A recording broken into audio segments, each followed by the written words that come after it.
કાગડા ભાઈએ પોતાના ખેતરની અંદર શાકભાજી વાવી હતી।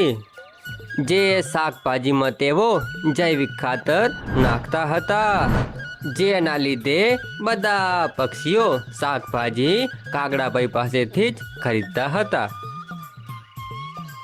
શાકભાજી લઈ લો, શાકભાજી તાજી તાજી સારી શાકભાજી લઈ લો।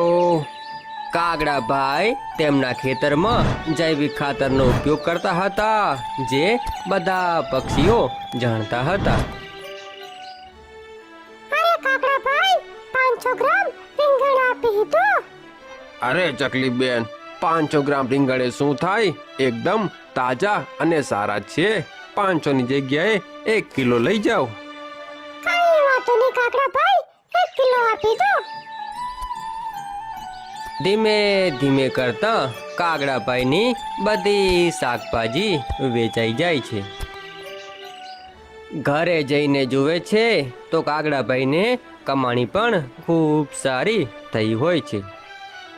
બીજા દિવસે સવારમાં કાગડાભાઈ ખેતર જાય છે।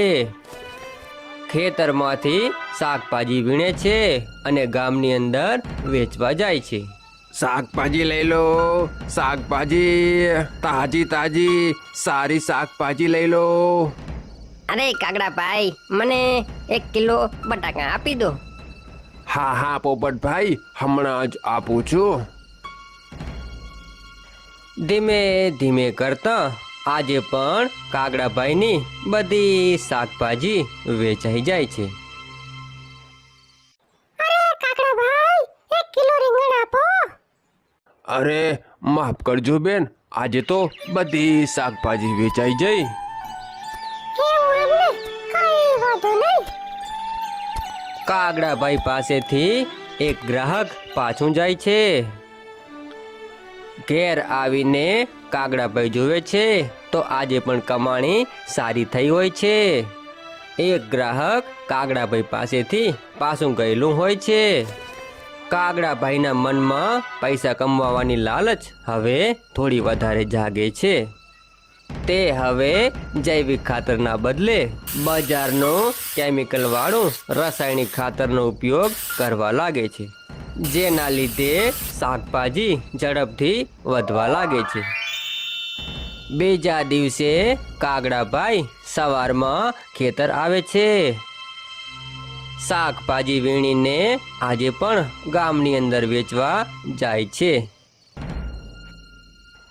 અરે બહેન, માફ કરજો, કાલે તો શાકભાજી પૂરી થઈ ગઈ હતી એટલે તમને આપી શક્યો ન હતો।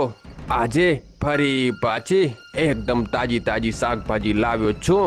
બોલો શું જોઈએ છે? હા કાગડાભાઈ, 1 કિલો રીંગણ આપી દો। ધીમે ધીમે કાગડાભાઈની આજે પણ બધી શાકભાજી વેચાઈ જાય છે। આજે તો દરરોજ કરતાં વધારે પૈસા મળ્યા હોય છે। કાગડાભાઈને હજુ પણ વધારે પૈસા કમાવાની લાલચ જાગી હોય છે।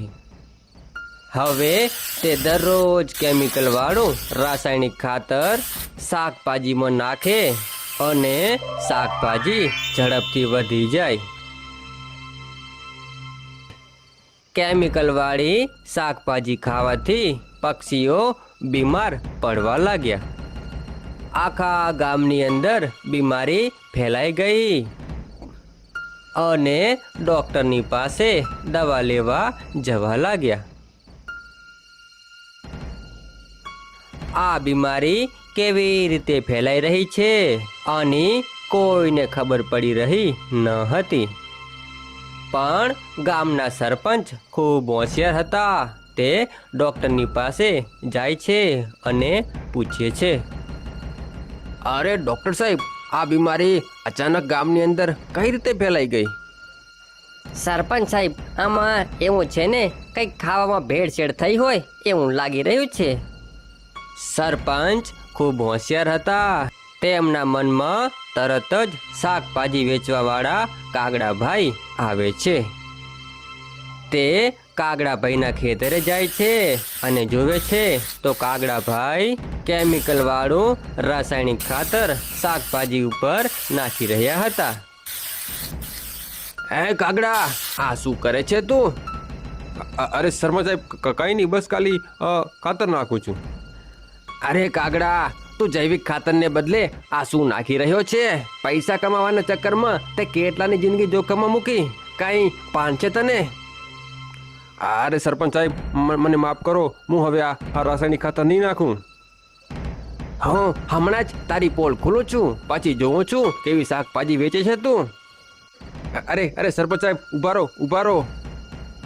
કાગડાભાઈ સરપંચને રોકે છે પણ તે રોકાતા નથી અને ગામની અંદર જઈને બધા પક્ષીઓને આ વાત કરી દે છે.